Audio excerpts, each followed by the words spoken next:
সাবেক আইজিপি বেনজিরের বিশাল অঙ্কের কর ফাঁকির প্রমাণ পেয়েছে এনবিআরের সেন্ট্রাল ইন্টেলিজেন্স সেল সিআইসি। তদন্ত শেষে আইন অনুযায়ী ব্যবস্থা নেওয়া হবে বলে জানিয়েছেন সিআইসির উপপরিচালক শাহ মোহাম্মদ ফজলে এলাহি। মঙ্গলবার বেনজির আহমেদের গোপালগঞ্জের সাভানা রিসোর্টে অভিযান শেষে সাংবাদিকদের তিনি আরও জানান, তার সম্পদের সঙ্গে আয়কর বিবরণীর কোনো মিলই নেই।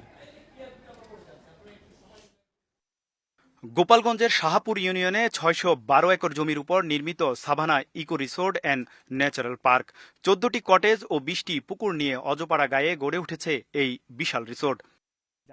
পুলিশ বিভাগে চাকরি করে এমন অনেক সম্পদের পাহাড় গড়েছেন সাবেক আইজিপি বেনজির আহমেদ। অভিযোগ আছে, বিপুল সম্পদের মালিক হলেও বেনজির ও তার পরিবারের সদস্যদের আয়কর নথিতে অনেকটা লুকানো হয়েছে। বছরের পর বছর কর ফাঁকি দিয়েছেন সরকারকে। আর এই সত্যতা খতিয়ে দেখতেই গোপালগঞ্জের সাভানা রিসোর্টে অভিযান চালায় এনবিআরের গোয়েন্দা সেল।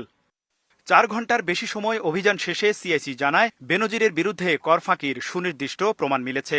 আয়কর আইনে তার বিরুদ্ধে ব্যবস্থা নেওয়া হবে।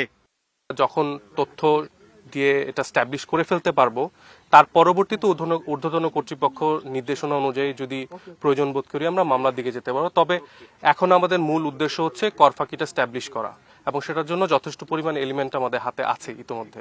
ক্ষমতার অপব্যবহারের মাধ্যমে স্থানীয় বাসিন্দাদের ধানের জমি দখল করে বেনজির আহমেদ গড়ে তুলেছেন বিলাসবহুল এ সাভানা রিসোর্ট। সুনির্দিষ্টভাবে কেউ অভিযোগ দায়ের করলে তা খতিয়ে দেখা হবে বলেও জানান সিআইসি কর্মকর্তারা।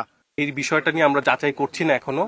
যদি কেউ আমাদের সামনে আসেন তাহলে সেই বিষয়টা আমরা তৎক্ষণাৎ যাচাই করব। অভিযোগ নিয়ে আসলে আপনারা তখন জি। ক্ষমতার দাপটে মানুষের ধানের জমি দখল করে বেনজির আহমেদ গড়ে তুলেছেন এই বিলাসবহুল সাভানা রিসোর্ট, যার পুরোটাই তৈরি হয়েছে তার অবৈধ আয়ে। তৌহিদ রানা, ইন্ডিপেন্ডেন্ট নিউজ, গোপালগঞ্জ।